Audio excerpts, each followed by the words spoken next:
fait pas beaucoup de poussière. C'est l'objectif de semer le colza dans le frais. Voilà, ça je l'ai semé ce matin. J'arrive à la fin du champ et je suis presque en direct dans cette procédure de semis. On a récolté le blé 2-3 semaines après. J'ai passé un coup de déchemeur rapide.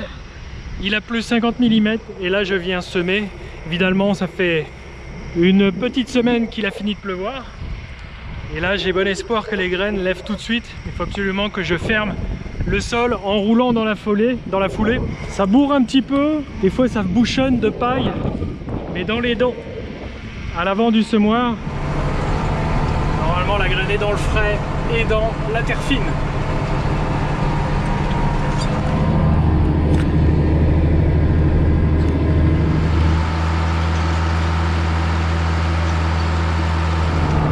Là j'ai chargé la caisse jaune d'engrais en localisé, donc à côté des graines je positionne. C'est principalement composé de phosphore et de quelques oligo-éléments. Ça va aider la culture à bien démarrer, si elle veut bien lever et s'implanter, mais l'enracinement va être amélioré grâce à ça.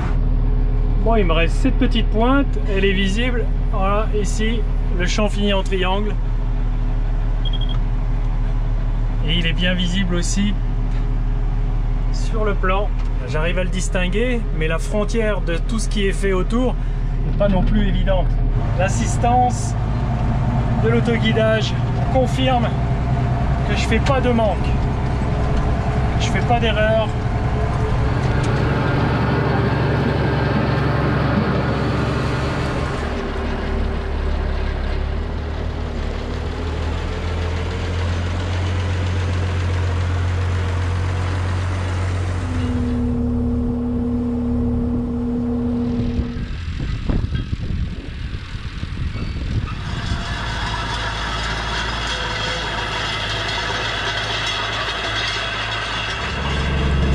Avant de semer un autre champ, je vais semer ce champ de 6 hectares et je le roule dans les quelques heures qui suivent. L'idée est de garder l'humidité dans le sol.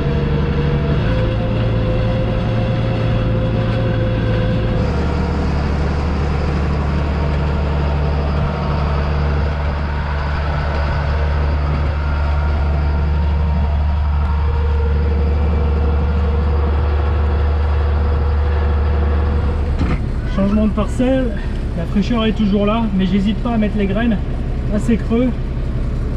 Je suis allé déterrer une graine ou deux et elle est à cette profondeur là. On est à 5 cm, elles sont posées sur le frais. Pourquoi? Je veux que ça germe rapidement, que les racines piquent le plus tôt possible en dessous.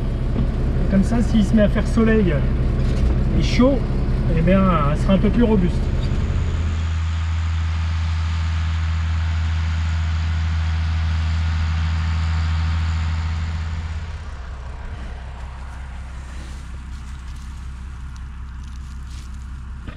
Là, il y a une graine.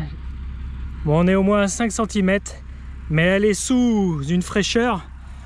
Elle est sous 1 ou 2 cm de frais.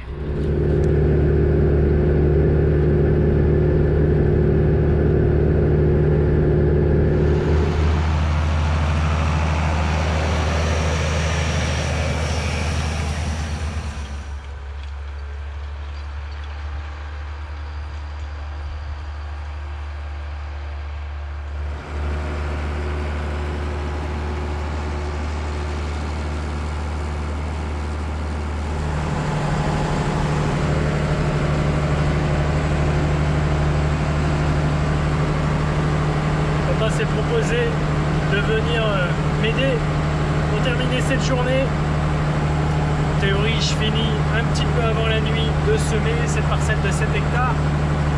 Et il s'est proposé de venir la rouler, comme ça je ne la roulerai pas demain matin, où j'étais tenté de la rouler au début de cette nuit. Voilà, ça va m'épargner quelques heures de travail pour clôturer ce chantier.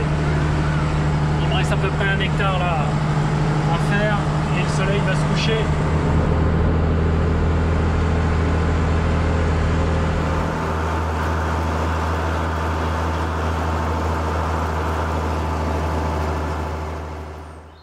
voilà, nous sommes aujourd'hui 3 semaines après le semis. Alors, qu'est-ce qui s'est passé depuis? Eh bien, la culture a été très vigoureuse. Une petite semaine après son semis, les graines qui étaient dans le frais ont levé. Pendant 15 jours, elle n'a pas reçu d'eau, de pluie. Et du coup, elle a vécu sur la réserve en eau qui était gardée dans le sol. J'avais choisi de travailler les sols fin juillet, de refermer le couvercle, de les rouler. Et puis début août, fin juillet, début août, il a plu dessus, une cinquantaine de millimètres. J'ai préservé cette fraîcheur. J'avais choisi de travailler tôt les sols. Ça s'est révélé payant. Dans ces argilo-calcaires assez motus, lorsqu'on les travaille, on assèche très vite le sol. Donc il s'agissait vraiment de travailler le sol en amont du semis et pas la veille, sinon je l'aurais asséché. Là aujourd'hui, 3 semaines après, on a même une deuxième levée car il y a quelques jours, une dizaine de millimètres est tombée.